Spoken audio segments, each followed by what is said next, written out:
everyone. So if my background looks a little different, that's because I'm like switching backgrounds. I don't know where I'm gonna set up like a background or anything, or where I'm gonna go to next. I'm switching rooms, so this could be temporary, or if I decide to change it, it'll be permanent.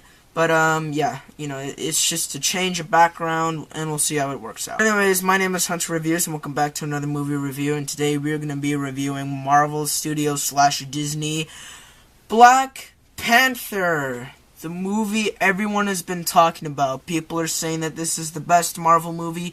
People are saying that this is the best movie ever created.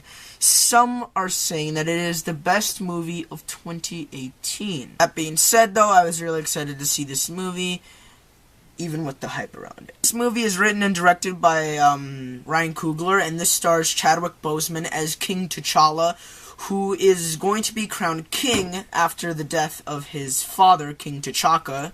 That was during the events of Civil War. And he does get knighted as the king of Wakanda until someone, a bigger threat, challenges the throne, and that person is Erik Killmonger. I'm not very fond of Marvel. I think they make some of the trash movies I've seen in a very long time. I think this cinematic universe that they've created is just shit. I don't know what they're thinking. It's all a money grab. Every single movie that they've made, I hate. Except for The Winter Soldier. That movie was good. But everything else just sucks. So when I heard that this was the best Marvel movie ever made, I was really intrigued. So, yeah, Marvel's Black Panther. Fine. This movie is fine. It's an okay movie. Yeah, it has flaws. It's just okay. I'll go through some of my positives before we get into my negatives. So let's start with my positives. I like the direction. I think Ryan Coogler brings a lot of style and flair to this movie. If you haven't watched any other Ryan Coogler movie, like, I don't know, Creed or Fruitvale Station, then, you know, it'll be a little new to Marvel fans because they're not exposed to this type of filmmaking. And I like Ryan Coogler. I think he's one of the best young directors out there, and he's made fantastic work like Fruitvale Station and Creed. Fruitvale Station being my favorite. There's a certain level of style that he brought to this film. There are some good shots in this film. There are some genuinely good shots, and there are some shots where I went like, what? What? I think Ryan Coogler relied too much on the aerial shot, because there's just so much going over a mountain, or like going over like a shrub or whatever. I like the story for the most part. There's a lot of good ideas. I think Ryan Coogler has a lot of great ideas he wants to put into this story. You can tell in the way that he executes it in his writing and the way he executes it in his direction that he really cares about the comics, and he really cares about this character, and also that he cares about the story. And I do like the ideas. I don't like the story as much. I don't like the execution of it, but I like the way that the ideas were put on the screen, and some of the thoughts and some of the things that Ryan Coogler just had on his mind, and it was really interesting to see those come onto the screen. I like the cinematography. Rachel Morrison did the cinematography. She also did the cinematography for Mudbound. I believe she also did it for Fruitvale Station and Creed, but I'm not too sure about that. But yeah, the cinematography is fantastic. There's a shot including a sunset, which I thought looked beautiful, and I thought looked like one of the best shots in a Ryan Coogler movie. That and the amazing shot of Rocky Balboa and Adonis Creed on the Philadelphia Art Museum footsteps. But other than that, I think that, you know, that's one of the better shots that I've seen in a Ryan Coogler movie. I love the way that this movie looks. The special effects, the amazing CGI. Sometimes it looks a little fake, but the CGI looks amazing.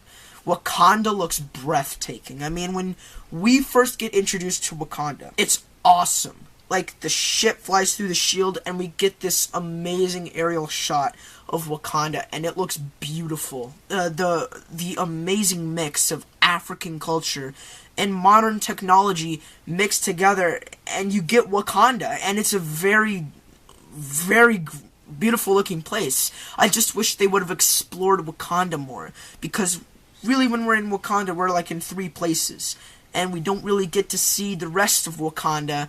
And also, I think they relied too much on CGI, and so some points when we get to see the full thing of Wakanda, it kind of looks a little fake. There are some times where I was like, this isn't a real place, and you can tell that it's not a real place. I love the music.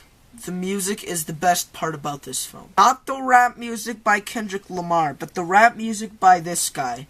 This guy is friggin' awesome. I think his name is Ludwig Göransson. I'm sorry if I pronounced your name wrong. Jesus, this is the best music probably Marvel has ever done. I hate the music in Marvel movies, so it's really surprising that I'm giving this a positive, because music just sucks in Marvel, and this is some good music. The only problem is, though, it feels like some of the you can barely hear it. Like, there are some points where Erik Killmonger has a major theme, and it's like you can barely hear it, and you're like, whatever. Other than that, I thought the music was fantastic. I love the characters. I think every single character except for like 2 has something to do in this movie. King T'Challa is an okay character. He's very king-like, so he doesn't have a lot of charisma. You feel sorry for T'Challa, but you never really, like, connect with him. You never really, like, feel sympathy for him. I like the General Okoye? So I liked Okiwi. I thought she was okay. Nakia, who's, like, the ex-girlfriend to T'Challa. Whatever. Shuri, who is the sister of T'Challa, I'm like, whatever. She's got nothing to do in this film. She's the tech person, and she's got nothing to do in this film. Shuri, played by Forrest Whitaker, I don't even want to talk about because he didn't have a character. Andy Serkis, that is going to be fucking impossible because he had no character. I am really sad that they didn't give Andy Serkis a character. He could have been like a good side villain and made him interesting, because I really like Andy Serkis in this role. And then he just dies, and I'm like, oh, whatever. They didn't even give him time to develop his character. The acting is good. I think everyone has something to do in this film. Everyone is fantastic. But the 3 standouts for me are Chadwick Boseman, Michael B. Jordan, and Andy Serkis. Michael B. Jordan as Erik Killmonger. Whew. Oh, Jesus. This is the best Marvel villain I've ever watched in a film. And we get a lot of time with Erik Killmonger. Because you get his character. You get why he's doing these things. You get his motivations. You understand why he's doing all these things. And it's for Wakanda. And it has this thing about being black and being in this world where blacks are still being shunned today. I'm not saying that African American people, they're fantastic, but Erik Killmonger's like, Wakanda really isn't doing anything for their own culture, and it makes sense actually. When you watch the movie, I'm not gonna spoil it, but like when you watch the movie, it makes a lot of sense. It makes a lot of sense, like why he's saying some of the stuff that he does, and some of the stuff that he does do in the film makes a lot of sense, and he actually has a backstory and a character. Isn't that crazy? I love Andy Serkis. He's really good, although there are some times where he can get a little crazy, maybe a little bit over the top. But other than that, I liked Andy Serkis in the role. Thought he was okay. Now we get to the negatives, my people. Even though I said the story was good, it takes a while for you to get interested in it. There's a point, maybe like an hour and 20 minutes into the film, where something happens to a character, and that's where I actually started to get interested in the movie. Because it gets interesting, like, there. Like, when that happens, that's where I was like, yeah, sure, whatever. Like, that's where I was, like, interested in the story. I think they relied too much on CGI, way too much special effects. I think the action scenes could have been way better, and they're so poorly filmed. The opening action scene is so fucking dark. It's dark, barely lit. We get nothing. Nothing. We can't see shit. And we're in the middle of a dark area, in a forest, right? So when villains are shooting their guns, you're having an epilepsy. And there's just dumb stuff in the two, like, some characters just do stuff that makes no sense. Characters, like, do a lot of things that I really don't get. Like, for example, Forrest Whitaker's character does something, and I'm like, what? Even though I liked Erik Killmonger, he does something stupid, and I was like, take the logical route, please. But he didn't. Instead, he, like, does some stupid thing and doesn't really think about it. It's just characters doing dumb things. This movie is so freaking preachy. There's a lot of things in this movie that it's, like, just support our cause.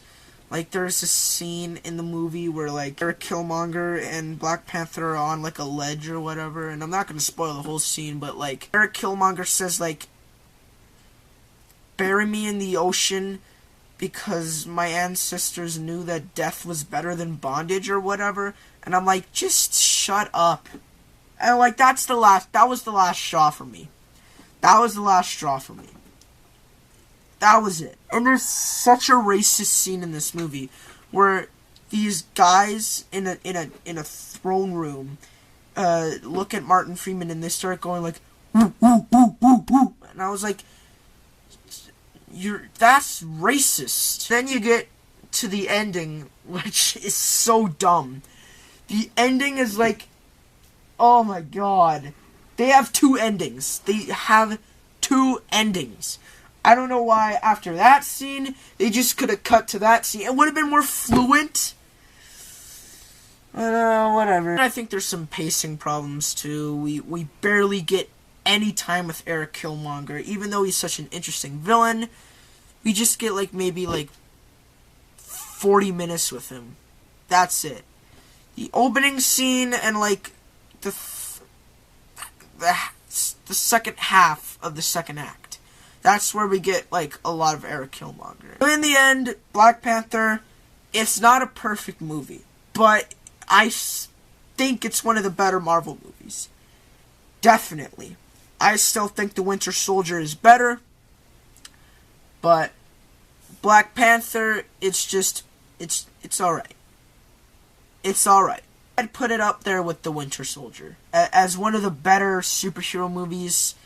It had something to say, even though that it wasn't executed very well. Even though the aesthetics look great. Anything technical, this movie did frickin' amazing. Anything that had to do with characters, that had to do with acting, this movie did it perfectly. But other than that, I thought it was another Marvel movie. It's just another Marvel movie.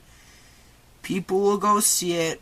People will go support this movie. And I'm actually glad that people are supporting this movie. I'm glad that it's getting good reviews. But I think critics just need to take a step back and look at it as a film, not a propaganda piece. I'm going to give the Black Panther a 56%. So guys, that was my review for the Black Panther. Thank you so much for watching. Please subscribe and like. Comment down below any other future movie reviews you want me to do. And I will see you guys later.